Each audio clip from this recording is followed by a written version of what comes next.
Oh, crap. This one's gonna be trouble.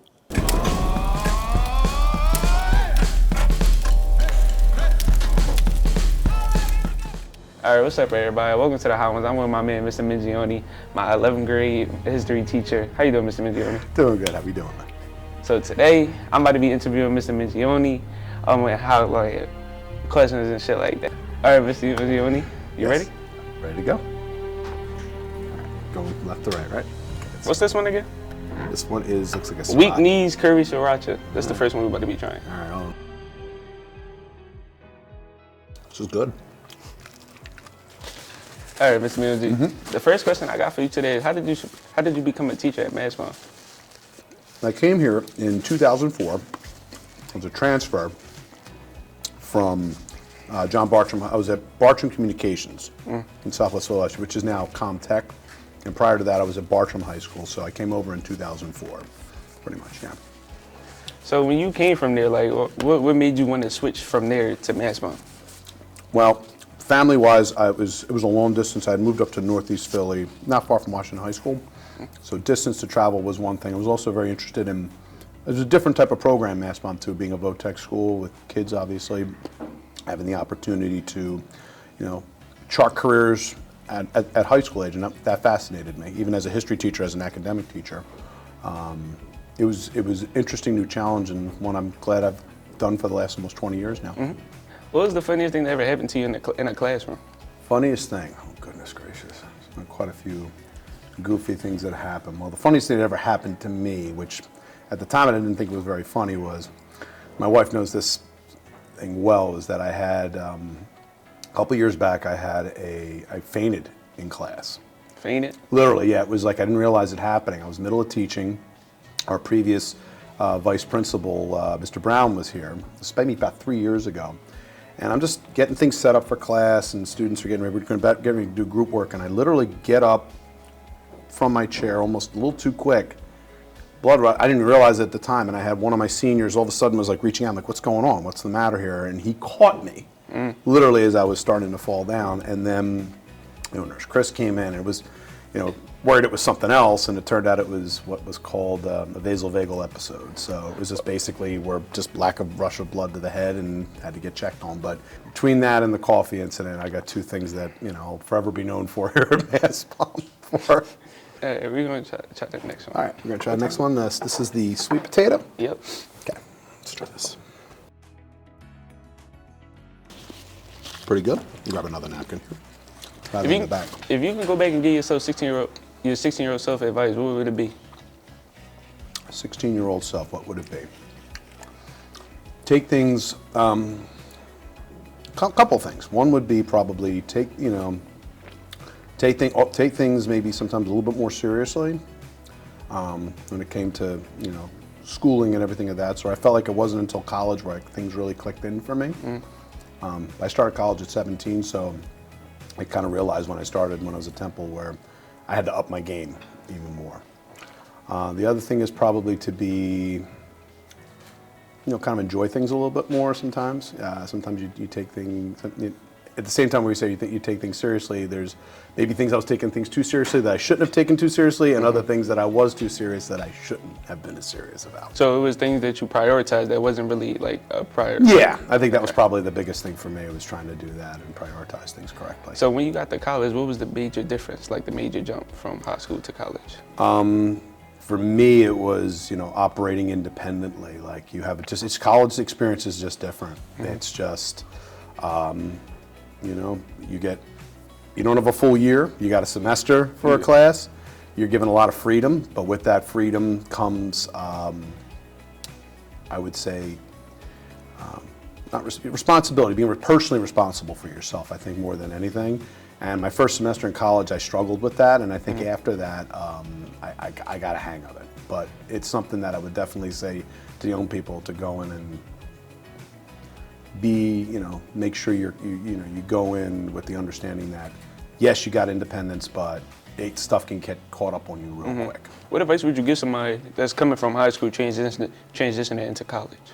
So probably, again, it bridges in a little bit to what we just discussed. I would say learning time management If you can manage your time and you say, okay, yeah, I got a lot of downtime between classes, like, you know, and sometimes if you're bouncing out with a job at the same time, like I was working at Temple's history department, but I was also working at Circuit City, which was an old, you know, electronics store that no longer exists. It was nice to have money in my pocket, but at the same time, and have time to do it during the day versus, you know, the end of the day after a school day. But just time management, I think, is the biggest thing you really got to do. You got to get used to doing that. And once you master that, I feel like you can you become master of your life. All right, we're gonna move on to the next one. All right. This is Gotcha Sriracha. Definitely a sriracha, no question. I like it. So far, so good. If you wish you had a superpower, what would it be and why? A superpower. Freeze time. Give myself more time, I think, is probably it. Everybody's like, oh, you want to fly or something like that. Like I said, time. It goes back to time management. If I had that one moment where I just need a couple more minutes to finish something, or a couple more things, and stop and freeze things to do that.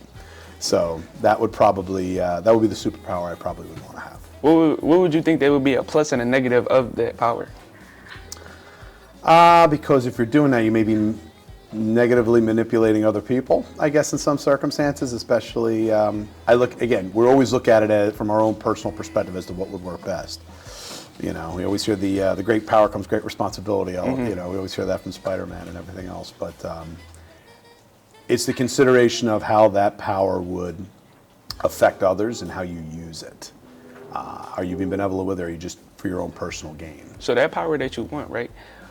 Does it take minutes off your life, or is it just like you still yourself, like you still age same, or does it affect like you? That's a good question, because if I did it, then I'm still technically moving while everything else is stopping. It's almost like living in leap year. Yeah, so are you getting older? Are you getting older, or are you getting younger? It's a good question. All of a sudden, I could end up being 40, you know, 40 years old while everybody else is like in their 20s. I don't know. It's possible. That would be a possible effect. It's a good question, though. All right, we're going to move into the next one. All right, so this is the Wuju. Huh? Yeah, Wuju. Very good. I like this one a lot. Might pick this one up. I like it. When you were teaching at Mastbaum, do you do sport? I do, yeah. I have a sports... yeah. Oh, okay, so this... Oh, that's what I was thinking. Yeah. So, yeah, I do, on the side, I cover... the Philadelphia Flyers for a local ice hockey magazine called Center Ice Philly. And I also do a weekly hockey podcast on the weekends called Alt the Post Radio, which I co-host with two other gentlemen, one from Buffalo, one who also covers the Flyers down here. So that I've been doing for a few years. How did you get into it? Right, sports writing and podcasting. Yeah. So the writing I've been doing since 1990. I started my first writing in 1999, covering the minor league team that was here in Philadelphia, the Phantoms, and then the Phantoms moved. But then I started covering the Flyers for a different publication, for a website and then a publication. And then I stepped away in 2007 from 2011 when my kids were young, and then as they got older, around 2011, I got back into it, started writing again, and about a year after that, or so, a coworker and I who cover the Flyers started the podcast together, and we've been doing that ever since, pretty much. What's the best moment you had on your podcast? Best moment we ever had on our podcast? We've had a ton of really in terms of guests and things of that sort. One of my favorite repeat guests that we've had on several times is a pretty well-known hockey host who works for Sportsnet, Jeff Marek. Jeff is fun because we can cover all kinds of things. History of hockey. He's super into wrestling and things of that sort, and history of wrestling, and also just history in general. Jeff's been one of our best guests for sure.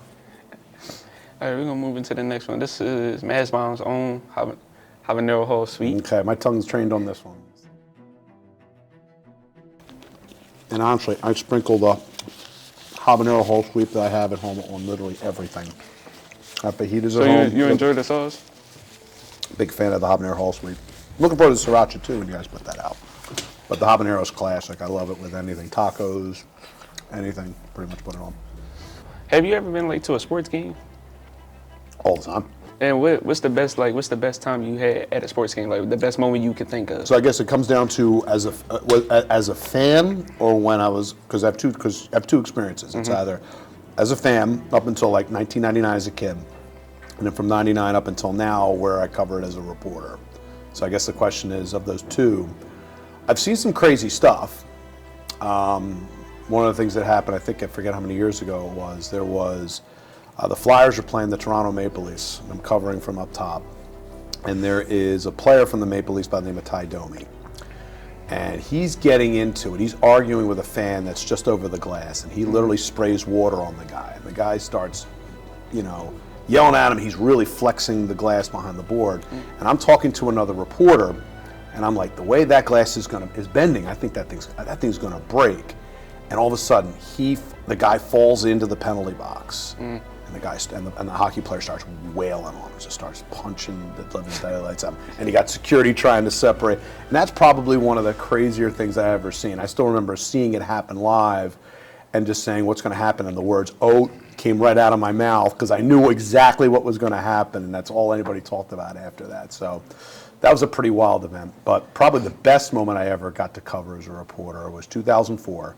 When the Flyers were playing the Tampa Bay Lightning. It was Eastern Conference Finals. It was Game 6. It was a game where Flyers were down to Tampa Bay 3-2 late, and then the Flyers captain Keith Primo literally carried the team on his back, scored the tying goal late, and then the Flyers won the game in overtime. It is the loudest I've ever heard have been in for an event that I've ever witnessed, where literally my eardrums were popping. Have you ever been to a place out of the country, like a place that you can remember? Oh yeah, I've had a chance to travel a lot of different places. My honeymoon was in London. My wife and I have traveled to Europe. Most recent place we traveled to last year, we went to Iceland, which is an amazing place to visit. It takes about maybe a 5-hour flight from here, but it's an amazing island to visit. It's very different culturally, but it's got waterfalls everywhere you can look, basically. Each town's got its own waterfall. So that was a very enjoyable experience that I'm hopefully going to get a chance to do again this year with my kids, because they weren't with us last year. But Iceland was really cool. So when you was in Iceland, what's the best place you visit, if you can remember it, from there? The one place that we went to that we climbed is called Glimmer Falls. And it was my wife and I, and we just had we had regular hiking equipment and everything. What we didn't take into account I shouldn't say didn't take into account, we knew kind of what the path was. It's a long one. You're looking at it's like a 5.5-hour hike.